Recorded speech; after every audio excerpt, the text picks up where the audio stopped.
దాంతోపాటు ఇంకొక ఆయన ఉన్నాయండి, మా దగ్గరే ఉన్నాడు మొన్నటిదాకా. నేను టికెట్ ఇవ్వకూడదంటే అక్కడికి వెళ్ళాడు. ఆయన మాట్లాడుతున్నాడు, జగన్మోహన్ రెడ్డి గారి గురించి మాట్లాడుతున్నాడు. రాజశేఖర రెడ్డి గారి దయా దాక్షిణ్యాల వల్ల పార్లమెంటు సభ్యుడైనటువంటి వ్యక్తి, జగన్మోహన్ రెడ్డి గారి దయా దాక్షిణ్యాల వల్ల పార్లమెంటు సభ్యుడైనటువంటి వ్యక్తి ఆయన మాట్లాడతాడు. పులివెందులకు ఎక్కువ, కడపకు తక్కువ అంట జగన్మోహన్ రెడ్డి గారు. ఆయన బొమ్మ పెట్టుకుని గెలిచినటువంటి నువ్వు ఇవాళ దరువు కొట్టే కార్యక్రమం చేస్తా ఉన్నావు.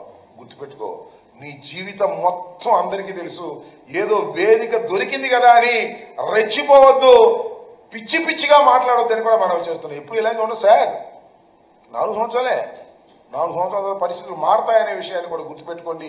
ఇష్టం వచ్చినట్టు మాట్లాడి ఇక్కడేమో దరువు కొట్టడం, అక్కడికి వెళ్ళి ఎర్ర కండవా వేసుకొని ఇష్టం వచ్చినట్టు పవన్ కళ్యాణ్ గారి దగ్గర మాట్లాడేటటువంటి దుర్మార్గమైన రాజకీయాలు దయచేసి చేయొద్దు.